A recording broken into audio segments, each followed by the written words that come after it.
If you've been playing Fortnite, this is something that it can be a bit of disappointing. This is one of the things that Fortnite and a lot of these live service games have a very much fear of missing out. So that's a big element to these live service games. You feel like, okay, they're doing this event or they're doing this season or they're offering these things for this week or whatever, and you feel like you have to jump in the game and grab it, because if you don't grab it now, you're going to miss out, or it's going to be a long time before it's going to come back. And that keeps people coming back. That can be somewhat stressful if you're a player. It can also be annoying sometimes if you're like on vacation and you realize, oh, they're doing this event and now I can't do this I really wanted to do. But Fortnite has come out and said, you know what? One of the things is on our battle passes, we create these cosmetics. The only way to get them is through these battle passes. And we're never going to put these up on the store. So the only way to do it is by completing these battle passes. You know what? That was the old way. We're changing our minds. We are going to release these cosmetics on the battle passes.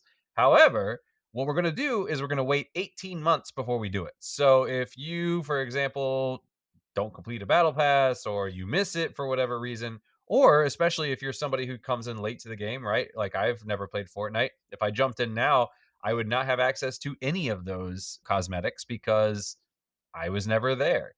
So now, you know what? If it's been at least 18 months, they're going to say, okay, these cosmetics will be released. So you can just buy them straight out. Yeah, if you, for whatever reason, missed out, you're late to the game and you missed something and you really want it, now you can come back and you can say, all right, I can just straight up buy that one. Or if you have a battle pass and you look at it and you're like, okay, there's 5 cosmetics in this that are available. I only one of them. I don't want to pay for the whole battle pass for all of them. You can just wait for 18 months and just get that one you want. Now they did say that this might not apply to every cosmetic, so they will be announcing which ones are going to be coming out. But it's not just going to be like a big woof. Everything is there and available now. But a lot of them will become available, and I'm sure probably at least the most popular ones. Now, I'm sure this is going to cause at least somewhat of a kerfuffle in the gaming community. Some people are going to obviously like this. I'm the kind of person that would be like, "Yay, this is fantastic!" But there is also that feeling sometimes where you play through a battle pass or you go through and you earn something, and you're like, "Oh, this is so cool! I can show it off. I feel special. I feel unique. I'm really happy and proud of this thing."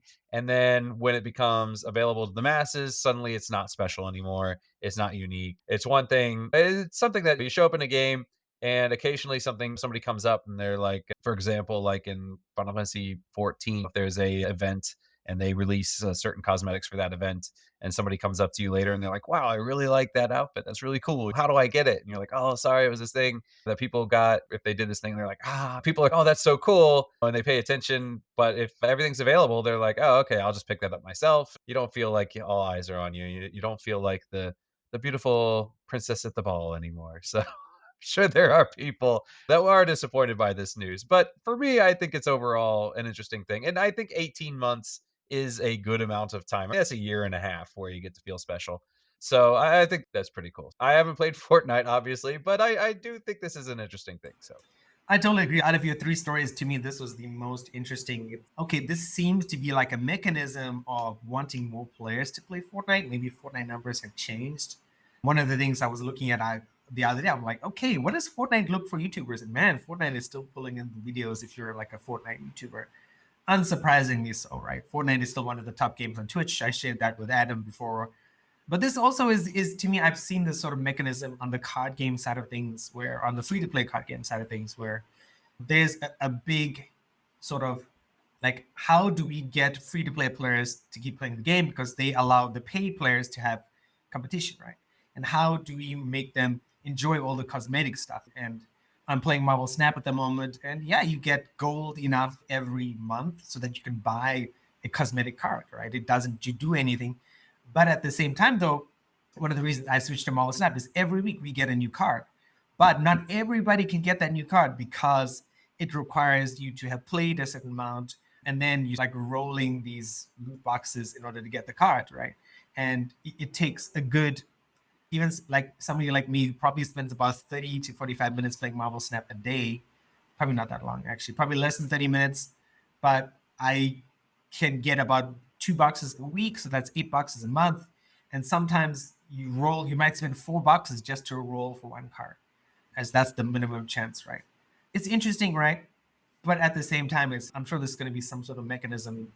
for you to get that stuff, and you spending this stuff and that. And cosmetics are fine and wonderful. I think, especially as an older gamer, you don't really care too much that other people have it, but you definitely love it if that it's not in the battle pass. I think this is a good move, but this to me, this seems like a move that indicates some weakness on Fortnite's part or Epic's part, or some method for them to keep free-to-play players continuing to play the game. However, that sort of whatever happens, we'll see. But yeah, no, I know that you and I have talked about playing Fortnite at some point, but I don't think we'll ever get to